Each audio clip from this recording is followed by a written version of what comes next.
Welcome back. When we left off in the Part 3A, Sales at POS tutorial, we had just started to sell parts. But before we get too far, let's look at some of the features on the invoicing screen that's available for selling parts.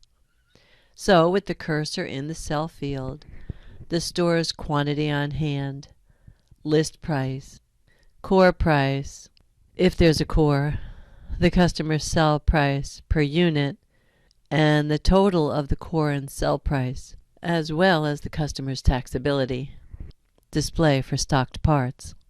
And if the customer is able to see your screen, the store's cost and gross profit percent can be hidden with user securities, and if they're displayed, can be scrambled per employee. Here, let's try it. Setup to scramble cost and GP percent is on the Controls, System, Employee Setup screen under the Employee Security button. Scrambling the cost and GP percent is especially important if you're not using poll display, so that the screen is turned to let the customer see their pricing. The Cost at POS field on the Invoice Options screen allows selection of the current cost or average cost as the cost to be tracked for sales and return of parts. And the Core Cost at POS allows selection of the core cost or core average cost as the cost to be tracked for sales and returns of core at point of sale. And by the way, in order to track core at point of sale, lines that have core parts must be identified on the vendor line code rank specific screen, and the part must have a core sell and a core cost. Then when a part is entered for sale, the system will show the core price along with the part price. With the part still on the sell line, if permissions allow and the price needs to be changed, click Edit or hit the F5 key to open the Price Edit window. You can see the list price, customers each price, cost, core sell, core cost, the GP percent, and taxability. Cost and GP percent show depending on user securities, and you're able to change the taxability on the part and the core, and the pricing by an amount, or change it by a discount percent or amount off the same or a different price level. And if reason codes are set up on the Controls Enterprise Reason Code Setup screen, then a reason for the price edit will be forced before the prices can be changed. And the description can be changed for this ticket if needed. Now, if you have a part on the sell line and hit the Price Lookup button, you'll get a pop-up with the pricing setup used to determine the customer's sell price. Or you can hit the Control-D keys to open the Item Price Plan window. And either way, you can click the All Prices button to see the base part table prices.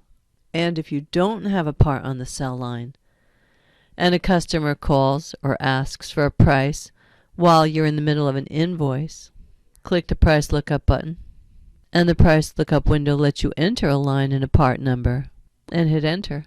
The part pricing, including any promo pricing or quantity breaks, will display. And the Item Price Plan window can be opened from here by clicking the Item Plan Price button. And then you can close the window and return to the invoice. Or you can click the Invoice button from the pop-up to add the part to the invoice. And even though we're not going to get into customer pricing plans here, we'll take a quick look at a couple of the setups. Quantity breaks can be set up to offer better pricing if the customer buys greater quantities. The pop-up opens to show the quantity break pricing, and double-clicking on a row sells that quantity at that price. If the customer doesn't want it, the system will automatically close the window when the Enter key is hit at the sell field. And promo or sale date pricing can be set up so that parts with promotions open the same way.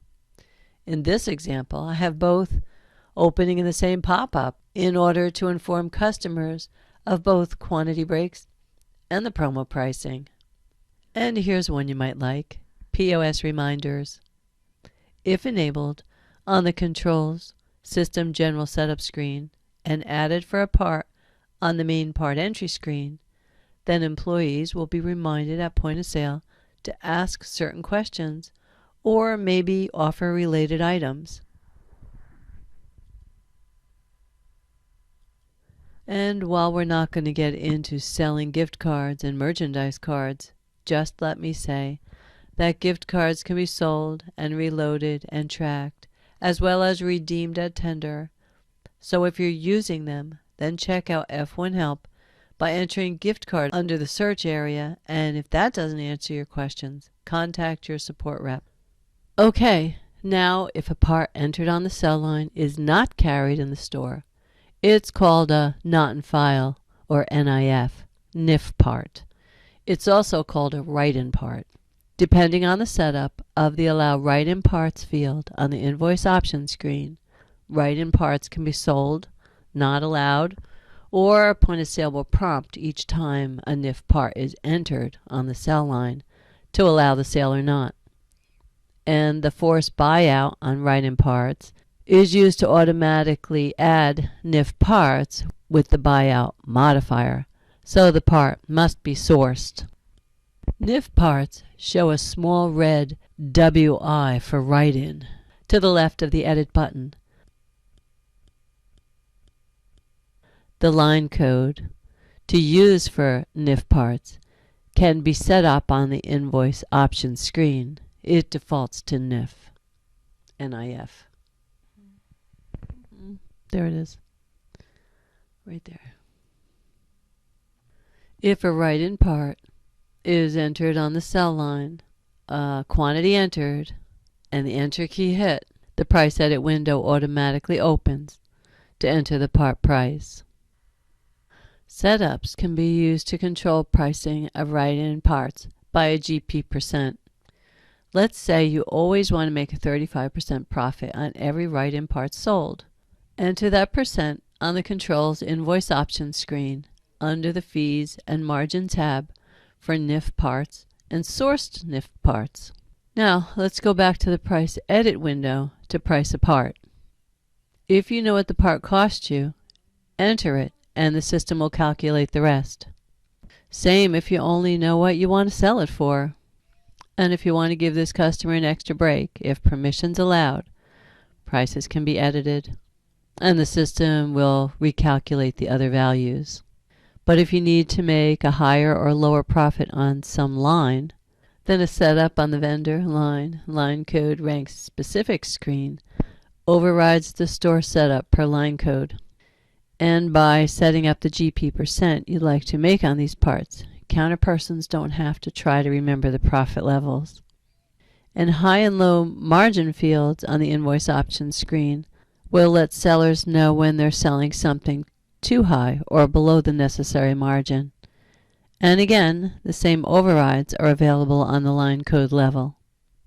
And once pricing is established, the insufficient quantity window opens to source the part for the customer.